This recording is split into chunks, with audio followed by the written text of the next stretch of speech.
இந்த பார்க்குற ஆறு தான் வந்து கூவமாறு. உடனே கேட்கலாம், கூவம் ஆறில் தண்ணி ஓடுதுப்பா, எங்கேருந்து வருதுப்பா இவ்வளோ தண்ணி அப்படிங்கிறது எல்லாருக்கும் இருக்கிற ஒரு கொஸ்டின். இது என்னது, காவாலேருந்து வருதா ஏரியிலேருந்து வருதா அப்படின்னு. நம்ம முதல்ல இந்த ரிஷி மூலங்கிற மாதிரி நதி மூலத்தை பார்ப்போம், இது எங்கேருந்து வருது அப்படின்னு.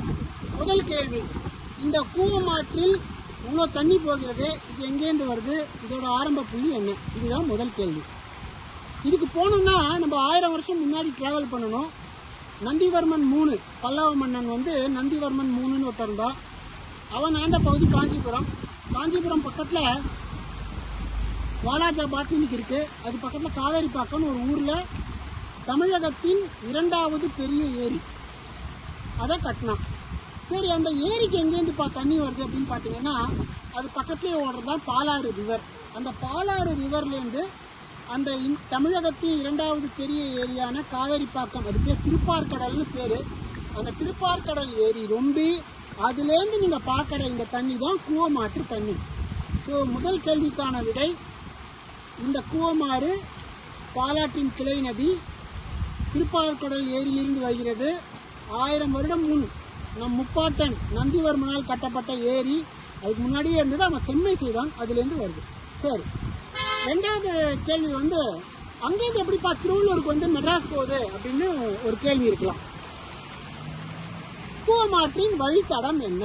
இது ரெண்டாவது கேள்வி. இந்த கூவம் ஆறு அந்த காவேரி பக்கம் அங்கேருந்து ஆரம்பிக்குது. ஆரம்பிச்சு நேராக தக்கோலம் வருது. இந்த தக்கோலம்னு பார்த்த உடனே அதுக்கு ஒரு பெரிய வரலாற்று சிறப்பு இருக்கு. அங்கதான் பார்த்தீங்கன்னா புலிகேசியோட ஒரு சோழ மன்னன் போரிட்டான். அவனோட பேரில் கூட அவங்க இருக்கிற அந்த ராஜாளி காலத்துக்கெல்லாம் பேர் வைக்கிறாங்க. அவ்வளோ முக்கியமான இடம் அது. இதெல்லாம் வரலாற்று முக்கியமான இடங்கள். அதுக்கிட்ட வருது இந்த ஆறு. அங்கே வந்த ஆறு ரெண்டா பிரியுது. அந்த பாலாற்று கிளை நதி வருது, தக்கோலம் கிட்ட அது ரெண்டா பிரியுது. அது பிரிஞ்சு வர ஒரு நதி தான் இந்த கூவம் நதி, இன்னொரு நதி கொசஸ்தலை நதி. சரி, இரண்டாம் கேள்வி, நம்ம தக்கோலம் வயலில் வந்திருக்கோம், அதுக்கப்புறத்துலேருந்து இங்கே வருதுங்கிறத நம்ம புரிஞ்சுக்கிட்டாச்சு. சரி, இதுக்கப்புறம் இந்த தண்ணி எப்படிப்பா வருது, வேற என்ன இருக்குது, தக்கோலம் வயலும் சொல்லிட்டா அப்போ ஏன் தண்ணி அடிக்கடி வரதில்லை, என்ன விஷயம்? இது ஒரு கேள்வி. இதில் எப்பயுமே தண்ணி வராதா, கூவமாட்டில் எப்பயுமே தண்ணி வராதா, எப்பயாவது தான் வருமா, என்ன விஷயம் இது? அதாவது 100 வருஷத்துக்கு முன்னாடி பார்த்தீங்கன்னா நம்ம பாலாறு கூட, அதாவது இந்த கூவம் நதிக்கு தாய் நதியாக இருக்கும் பாலாறு கூட பார்த்தீங்கன்னா வற்றாத ஜீவ நதியாக இருந்தது தான். நம்ம தென்பண்ணை, காவேரி, பாலாறு இது எல்லாமே தென்னகத்தின் தென்னிந்தியாவின் வற்றாத ஜீவ நதியாக இருந்த ஆறுகள் தான். அப்படி பார்த்ததுனால தான் 1940களில் இந்த காவேரி பாக்கத்திலேருந்து இந்த ஆறு இவ்வளோ தண்ணி ஓடுற பார்த்து தான் ஆங்கிலேயர்கள் சென்னைக்கு தண்ணீர் தட்டுப்பாடு அப்பையிலே இருந்தது. இவ்வளோ தண்ணி இருக்கு, இந்த சென்னை மாநகரம் முழுவதுக்குமான தண்ணியை தாகத்தை தீர்க்கும் ஒரு நதியாக இதை பார்த்தாங்க. அப்போ எவ்வளோ தண்ணி வரும்னு பார்த்துக்குங்க. 2015 வெள்ளத்தில் பூண்டி வாட்டர் டேம் பற்றி பேச போகிறோம். அதுலேருந்து 35,000 கன அடி தண்ணி போச்சு. கிட்டத்தட்ட ஒரு மேட்டூர் டேம்லேருந்து நார்மலாக போகிற அளவுக்கு தண்ணி வந்து போயிருக்குன்னா இந்த நதியோட சிறப்பு என்னன்னு நம்மளுக்கு புரியும், எவ்வளோ தண்ணின்னு புரியும். சரி, அதாவது இந்த தக்கோலம் அந்த அளவுக்கு தண்ணி வரக்கூடிய அமைப்பு கொண்டது தான் இந்த நதி. சரி, அவ்வளோ தண்ணி எங்கப்பா போச்சு, அவ்வளோ தண்ணி வருதுங்க எங்கப்பா போச்சு? மெட்ராஸில் இருக்கிறவங்களாம் தண்ணி குடிக்கிறீங்கல்ல, பூண்டி ஏரின்னு சொல்கிறோம்ல, இந்த கூவத்து நதியோட தண்ணி தான் இந்த பூண்டி ஏரிக்கு போகுது. அந்த தக்கோலம் பக்கத்தில் கேசவரம்னு ஒரு அணை இருக்குது. அதை தடுத்து இந்த இந்த கூவத்துக்கு வர தண்ணியை நிறுத்திட்டு மொத்த தண்ணியும் அந்த பூண்டிக்கு அனுப்பிச்சிட்டாங்க கொசஸ்தலை ஆறு வழியா. சென்னை மாநகரத்திற்கு முழுவதும் தண்ணி, அதாவது என்ன சொல்றது, குடிநீர் தேவையை பூர்த்தி செய்யும் ஒரு நதியாக இருந்தது தான் கொசஸ்தலை நதி. அந்த நதி தான் போய் பூண்டியை வந்து ரொப்புது. அந்த பூண்டிங்கிறது வந்து அந்த பூண்டி நீர்த்தேக்கம். அப்போ 1940 அந்த டைம்ல தான் அந்த பூண்டி நீர்த்தேக்கம் தொடங்கப்பட்டது. அது எதுக்காக தொடங்கினாங்கன்னா, சென்னை மாநகரத்தில் இருக்கிற எல்லா மக்களோட நீர் தேவையை பூர்த்தி செய்யணும்னு வந்ததுதான் பூண்டி நீர்த்தேக்கம். அவ்வளோ தண்ணி இதில் வருது உண்மையாகவே. அப்போ என்ன பண்ணாங்க, இதுக்கு முன்னாடி கேசவரம்னு ஒரு ஊரில் இந்த பாலாத்து தண்ணி வர்றது ரெண்டா பிரியுது. ஒரு பக்கம் கூவம் நதி, இன்னொரு பக்கம் கொசஸ்தலை நதின்னு. அந்த கொசஸ்தலை நதிக்கு தான் எல்லா தண்ணியும் போகணும். அப்படி போனாதான் அது பூண்டியில போய் ரொம்பும், அந்த பூண்டி டேம் ரொம்பும் அப்படிங்கிறதுக்காக இந்த கேசவரங்கிற பகுதியில ஒரு அணைக்கட்டை கட்டிட்டாங்க. அந்த அணைக்கட்டை கட்டி இதுல வர எல்லா தண்ணியுமே பூண்டியோட நீர்த்தேக்கத்துக்கு போயிடுச்சு. இது 1940 அந்த டைம்ல 1940 இருந்து 50க்குள்ள நடந்த ஒரு வரலாற்று நிகழ்வு. அது நம்மளுக்கு பெருமையான விஷயம் தான். இன்னைக்கு நம்ம பூவோன்னு பார்க்குற தண்ணி வந்து அந்த பாலாற்றிலேருந்து ஆரம்பித்து சென்னையின் உயிர் நீர் நதியாக இருக்கிறது பூண்டி நீர்த்தேக்கம் அங்கே போயிடுச்சு. இப்போ இந்த கேசவரம் நதிக்கே வரும். கேசவரம் அணைக்கட்டு அங்கேருந்து என்னப்பா ஆகுது அடுத்த கதை. ஓகே, இப்போ எப்பெல்லாம் வெள்ளம் ஜாஸ்தி வருதோ அப்போல்லாம் இந்த கேசவரம் அணையை வந்து எடுப்பாங்க. அப்போது இதில் தண்ணி வரும் இந்த கேசவரம் அணைக்கட்டுலேருந்து. இந்த நதிக்கு ஏன் கூவம் நதி அப்படின்னு ஒரு பேர் வந்தது அப்படிங்கிறதும் ஒரு முக்கியமான விஷயம். அது ஏன் கூவம் அப்படிங்கிறதுக்கு பேர் வந்ததுங்கிறது ஒரு முக்கியமான விஷயம். தக்கோணத்துக்கு அடுத்ததுல கூவம்னு ஒரு ஊரே இருக்கு.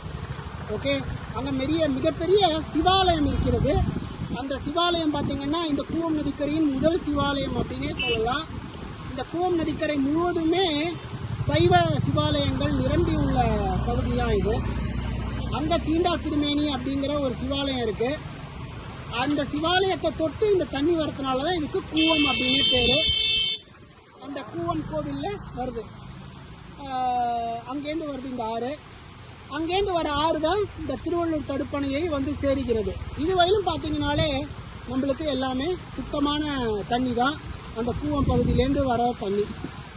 இந்த பூண்டி பகுதி, கூவம் பகுதி இதெல்லாம் பார்த்தீங்கன்னாவே ஒரு 2 லட்சம் ஆண்டுகளாக தமிழர் வரலாறு அப்படின்னு பார்த்தா இது முக்கியமான இடம்.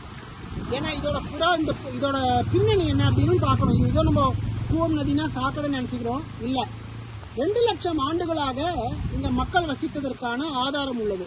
இது வந்து ஒரு முக்கியமான விஷயம். இந்த கூவம் நதி, இதுக்கு அப்புறம் இருக்கிற கொசஸ்தலை நதி, இன்னும் கொஞ்சம் தூரம் போனீங்கன்னா ஆரணின்னு ஒரு ஆறு வருது. இது மூணுமே இந்த பூண்டி பகுதியில் இருக்கு. அது பக்கத்தில் குடியம் கேவ்ஸ் அப்படின்னு ஒரு இடம் இருக்கு. குடியம் குகைகள்னு அதுக்கு பேரு.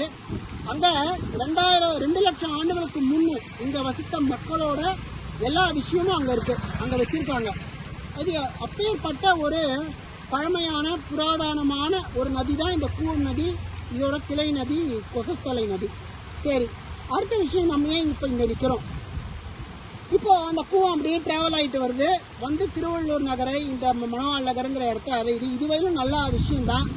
இப்போ பார்த்தீங்கன்னா இங்கே வந்து சாக்கடை போய் கலக்குது. இதில் நம்ம சென்னையில் பார்த்தீங்கன்னா கூவம் நதினாலே சாக்கடைன்னு நினைக்கிறோம். ஆனால் பாருங்கள், இது பாலாற்று நதி, இவ்வளோ பழமையான நதி, இவ்வளோ தூரம் வருது. இந்த பகுதியில் வந்து நம்ம சாக்கடையை விட்டுட்டு இப்போ இங்கேருந்தே ஒரு சாக்கடை ஆகுமாங்கிற ஒரு கவலைக்கிடமான நிலையில இப்போ நம்ம கொண்டு வந்துட்டோம். இப்போ சென்னை மாநகரத்தில் போனீங்கன்னா கூவத்தோட வரலாறும் தெரியாது, அதோட பழமையும் தெரியாது, அது எவ்வளோ தண்ணி, அதில் வர தண்ணி பாலாத்து தண்ணின்னு தெரியாது.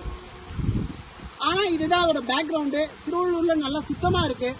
கடந்த 5-6 வருஷமாக இந்த திருவள்ளூர் நகராட்சியிலேருந்து வந்து இதில் வந்து சாக்கடையை விட்டு, இது ஃபுல்லுமே தடுப்பணைங்க. இது ஃபுல்லு தடுப்பணை. இந்த கூவம் நதியால் நிரம்பி இருக்கிற தடுப்பணை. இதில் கொண்டு வந்து இந்த நகராட்சி கழிவுலாம் விடுறாங்க. இது தடுப்பணை அப்படிங்கிறதுனால என்ன ஆகுதுன்னா, இது நீர்லாம் உள்ளே போகுது. இதில் இருக்கிற மக்களுக்கு பெரிய பாதிப்புங்க. இது வந்து நம்ம நீர்லாம் உள்ளே போய் மக்கள் அதையே தான் குடிக்கிறாங்க, குளிக்கிறாங்க, எல்லாமே பண்ணுறோம். அப்போ குழந்தைகளுக்கு அரிப்பு, கிட்னி ப்ராப்ளம், லிவர் ப்ராப்ளம் என்னென்னமோ சொல்கிறாங்க. அது ஒரு முக்கியமான காரணமாக இந்த கழிவுநீர் கலப்பு வந்துடுதுங்க. நன்றி. இப்போ அடுத்த பார்க்கலாம். அடுத்த எபிசோட்.